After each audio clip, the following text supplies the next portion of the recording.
அருண் ரொம்ப கோவமாக நேராக ஹாஸ்பிட்டல் வராங்க. ஹாஸ்பிட்டல்னா ரவி வந்துட்டு எங்கள் நீத்துவை வந்துட்டு கவனிச்சுக்கிறதுக்காக ஹாஸ்பிட்டலில் இருக்காங்க. நீத்து அட்மிட் ஆகிருக்காத ஹாஸ்பிட்டலுக்கு இங்கே அருண் ரொம்ப கோவமாக போலீஸோட வரதை பார்த்ததும் ரவிக்கு எதுவுமே புரியலை. ஆல்ரெடி இவங்க அம்மா இறந்துட்டாங்க, அதுக்கு காரணம் முத்துதான்னு சொல்லிட்டு பெரிய பிரச்சனையானது. இப்போ இதுக்காக இங்கே இவ்வளோ கோவமாக வரான்னு சொல்லிட்டு இருக்கும்போது நேராக எங்கள் நீத்துவா இருக்கிற ரூமுக்கு தான் போகிறாங்க. நீத்துவை படுத்திருக்க இங்கே நீத்துவை கைது பண்ண தான் வந்திருக்குன்னு சொல்கிறாங்க போலீஸ் ஸ்டேஷனில். அந்த போலீஸும் கூடவே அருண் நிற்க என்னாச்சு என்ன பிரச்சனை அப்படின்னு சொல்லி கேட்க, ஒரு கொலையை பண்ணிட்டு இங்கே அமைதியாக வந்து படுத்திருந்தா எதுவுமே இல்லைன்னு ஆயிடுமா அப்படின்னு சொல்ல, இதை கேட்ட நீத்தோ அதிர்ந்து போயிட்டு எல்லாருமே பார்க்குறாங்க. என்ன சார் சொல்கிறீங்க, இவங்க கால் அடிப்பட்டு அதுவும் ஒரு ஃபயர் ஆக்சிடென்ட் ஆயிருக்கு. ஆனால் அப்படி ஃபயர் ஆக்சிடென்ட் ஆனதும் இவங்களால கிடையாது சார், அது யாரோ வேணும்னே பண்ணுது சார் அப்படின்னு சொல்லிட்டு ரவியை சொல்ல, இங்கே பாருப்பா நாங்கள் கேட்க வந்தது அது கிடையாது, ஆல்ரெடி அதை பற்றின டீட்டெயில்ஸ் எல்லாமே ஸ்டேஷனில் வந்து கேட்டுட்டு போனாங்களே, அதுவும் இல்லாமல் அது கேஸ் லீக்காக தான் அந்த மாதிரியான ஃபயர் ஆக்சிடென்ட் அனுச்சுன்னு இந்த அம்மாவே இங்கே வாக்குமூலமாக கொடுத்துருக்காங்க, அதை தாண்டி வேறு என்னமா நடந்திருக்க போகுது அப்படின்னு சொல்லிட்டு இங்கே கேட்குறாங்க.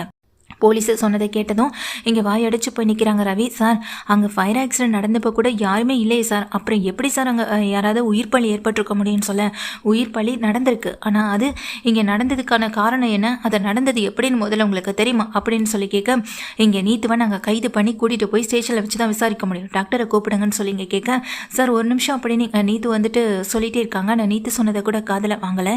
இந்த விஷயம் வந்துட்டு முத்து மீனா அப்புறம் சீதா சொன்னதுனால தான் எல்லாருமே இங்கே வராங்க நேராக ஹாஸ்பிட்டலுக்கு. ஸ்ருதியோட சேர்ந்து ஓடி வராங்க. என்னாச்சு ஸ்ருதி, நீ எதுக்கு இங்கே வந்த, முத்து என்னடா ஆச்சு அப்படின்னு கேட்குறாங்க. ஒரு நிமிஷம் இருடா அப்படின்னு சொல்லிட்டு இருக்கும்போதே டாக்டர் வாங்குறாங்க. டாக்டர் கிட்டே எங்கள் போலீஸ் கேட்குறாங்க, டாக்டர் இப்போதைக்கு இந்த மேடம்க்கு எதுவும் பிரச்சனை இல்லையே, நாங்கள் இவங்களை ஸ்டேஷனுக்கு கூட்டிகிட்டு போகணும் அப்படின்னு சொல்லி, இட்ஸ் ஓகே சார் ஒன்றும் நத்திங் ப்ராப்ளம், பட் ஆனால் வீல் சேரில் தான் அவங்கள வச்சுட்டு நம்ம கூட்டிகிட்டு போக முடியும், கால் வந்துட்டு அதிகமாக ஸ்ட்ரெயின் பண்ணிக்கக்கூடாதுன்னு சொல்லும்போது, சரி விசாரணை முடிச்சுட்டு கொஞ்சம் உங்களுக்கு ரெஸ்ட்டும் தேவைப்படுதுன்னு சொல்லிட்டு எங்கள் டாக்டரும் சொல்ல, அதை நாங்கள் பார்த்துக்குறோம் மேடம் அப்படின்னு சொல்கிறாங்க. நாங்கள் இவங்களை ஸ்டேஷனுக்கு தான் சார் மேடம் கூட்டிகிட்டு போகணும்னு சொல்ல, ஓகே சார் அப்படின்னு சொல்லிட்டு அவங்க எழுதி கொடுத்துட்றாங்க டாக்டரும். அதுக்கு பிறகு நேராக போலீஸ் ஸ்டேஷனுக்கு இங்கே நீத்துவை வந்துட்டு கூட்டிகிட்டு வந்துடுறாங்க. என்னாச்சு இப்போ எதுக்காக இங்கே இவ்வளோ பெரிய விஷயம் நடக்குது, அங்கே நிற்கிற சீதாவுக்கும் முத்துவுக்கும் மீனாவுக்கும் யாருக்குமே புரியலை, சொல்லுங்க அருண் என்னாச்சு அப்படின்னு சொல்லி கேட்க, செல்வமும் வெளியே வந்து நிற்கடை செல்வம் அப்படின்னு பக்கத்தில் போயிட்டு முத்து நிற்கிறாங்க. ஆனால் செல்வம் வந்துட்டு ஒரு வார்த்தை கூட இங்கே முத்துக்கிட்ட பேசவே இல்லை, கோவத்தில் தான் நின்றுட்டுருக்கவும் செய்கிறாங்க. என்னாச்சு முதல்ல சொல்லுங்க அப்படின்னு எல்லாருமே கேட்கும்போது தான் இந்த அம்மா ரோட்டில் போகிற ஒரு அம்மாவை வண்டியை விட்டு இடிக்க வச்சுருக்காங்கன்னு சொல்ல, சார் என்ன சொல்கிறீங்க நீங்கள் அப்படின்னு அதிர்ந்து போகிறாங்க. இங்கே மீனாவும், ஆமாம் நானே சொல்கிறேன்னு அங்கே முத்துக்கிட்ட அப்போ தான் அருண் எல்லா விஷயத்தையும் சொல்கிறாங்க. நான் சிசிடிவி ஃபுட்டேஜை பார்த்தேன், இதுக்கெல்லாம் காரணம் நீயா மட்டும் இருந்திருந்தேன்னா உன்னை சும்மாவே விடக்கூடாதுன்றதுல நான் தெளிவாக இருந்தேன். வண்டி ஓட்டிட்டு வந்தவனும் குடிச்சிட்டு வரலன்னு தெளிவாக அறிக்கையில் இருக்குது, அவனையும் டெஸ்ட் பண்ணி பார்த்தாச்சு. அப்படி இருக்கப்போ இந்த ஆக்சிடென்ட் எப்படி நடந்திருக்குன்னு ஏகப்பட்ட குழப்பம் என் மனசுக்குள்ளே ஓடிட்டே இருந்துச்சு. அதுக்காக தான் சிசிடிவி ஃபுட்டேஜை செக் பண்ணேன்.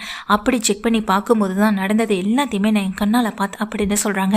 என்னென்னு அப்படின்னு சொல்லி கேட்க, அந்த சிசிடிவி ஃபுட்டேஜில் பதிவாகி இருந்த எல்லாத்தையுமே காட்டுறாங்க. முதல்ல வந்தது எங்கள் செல்வத்துடைய கார் தான். செல்வத்துடைய கார் தான் இடிச்சு எங்கள் அம்மா கீழே விழுந்துட்டதா எல்லாருமே நினச்சிருக்காங்க. ஏன்னா அவரால் தப்பிச்சு ஓட முடியல. எல்லாருமே இங்கே அவரை ப்ளேம் பண்ண ஆரம்பிச்சிட்டாங்க. ஆனால் எங்கள் அம்மாவுக்கு பின்னாடி வந்த ஒரு கார் எங்கள் அம்மாவை இடித்து தள்ளிட்டு அதை கவனிக்காத செல்வத்து மேலே, அதாவது செல்வமே தான் தான் அதை இடிச்சிட்டோன்னு நினைக்கிற அளவுக்கு கொண்டு வந்து அந்த விஷயமும் நடந்திருக்கேன். அவரும் பயத்தில் அந்த இடத்த விட்டு ஓட முடியாமல் தவிச்சு நின்றுருக்காரு. பின்னாடி வந்த ஒரு கார் வேகமாக எங்கள் அம்மாவை இடிச்சிட்டு அது அவங்கள தாண்டி அந்த கார் வேகமாக போகவும் செஞ்சுருக்கு. அதுக்கப்புறம் தான் அந்த கார் யாருடைய காருன்னு எல்லாத்தையும் வந்து செக் பண்ணி பார்க்கும்போது தான் நீத்து பேரில் புக்காக இந்த காருன்னு தெரிஞ்சுது.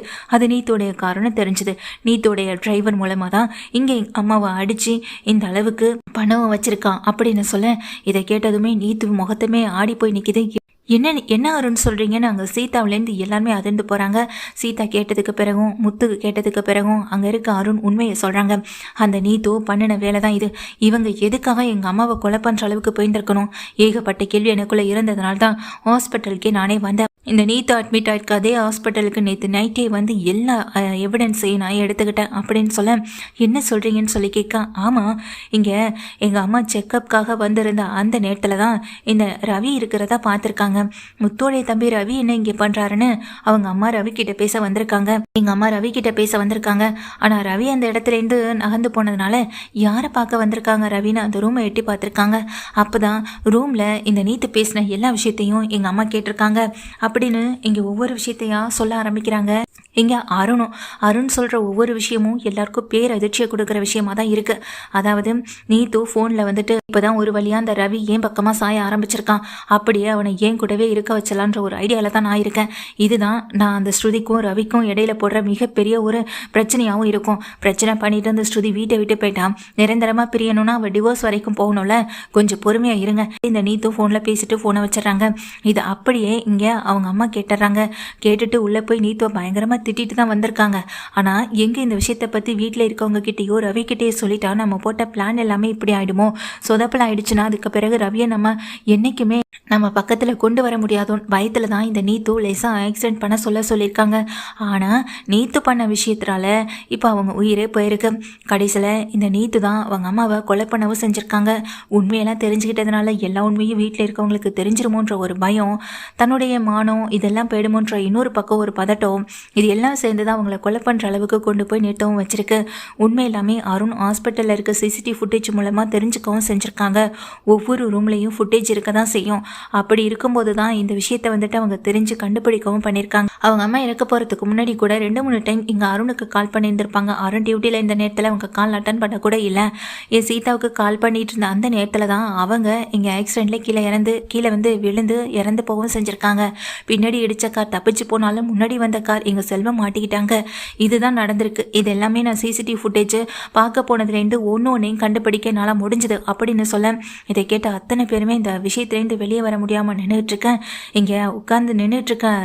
ரவி வந்துட்டு ஓடி போய் அந்த நீத்துடைய கழுத்தை பிடிச்சி, உன்னையெல்லாம் மனுஷன்னு சொல்லவே அசிங்கமாக இருக்கு, உன்கிட்ட நான் வேலை பார்த்தேன்னு சொல்கிறது அதை விட எனக்கு படு கேவலமாக இருக்கு, இப்படி உன்னால் இப்படிப்பட்ட ஒரு கொலையை பண்ணிட்டு எதுவுமே தெரியாத போல இருக்க முடிஞ்சது, இங்கே எல்லா பழையும் தூக்கி முத்து மேலேயே போட்டேன், ஆனால் எல்லாத்தையும் செஞ்சது நீ தானே அப்படின்னு சொல்லிட்டு திட்டவும் செய்கிறாங்க.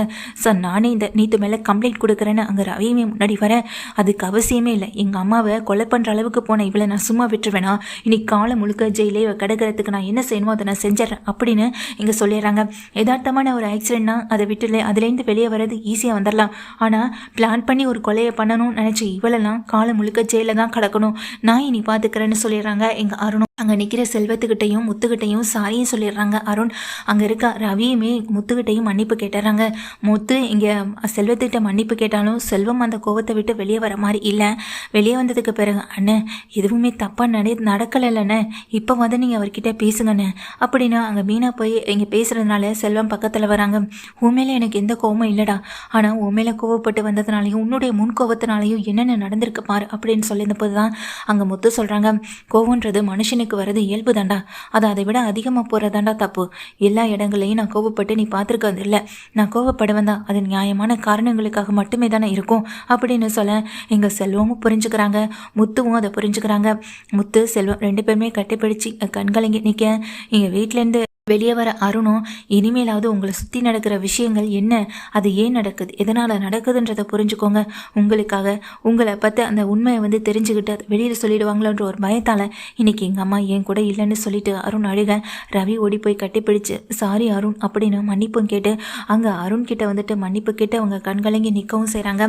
அருணும் வந்துட்டு சரி விடுங்க அப்படின்னு சொல்லிட்டு அவங்க தன்னுடைய டியூட்டியை பார்க்க கிளம்பி போக, மொத்தத்தில் நீத்து எப்படிப்பட்டவனே இப்போவாது புரிஞ்சுக்கிட்டியான்னு எங்கள் ஸ்ருதி ரவியை பிடிச்சு திட்டுறாங்க. உனக்காக ஒரு கொலை பண்ற அளவுக்கு பேருக்கான நிச்சயமா அவள் நல்லவளாவே இருக்க மாட்டா, இனிமே அவளை பத்தி யோசிக்கிறதோ அவளை பத்தி பேசுறதோ எப்போதுமே வேண்டாம் அப்படின்னு இங்க ஸ்ருதியை சொல்ல ரவியும் தான் செஞ்ச தப்ப உணர்ந்துடுறாங்க.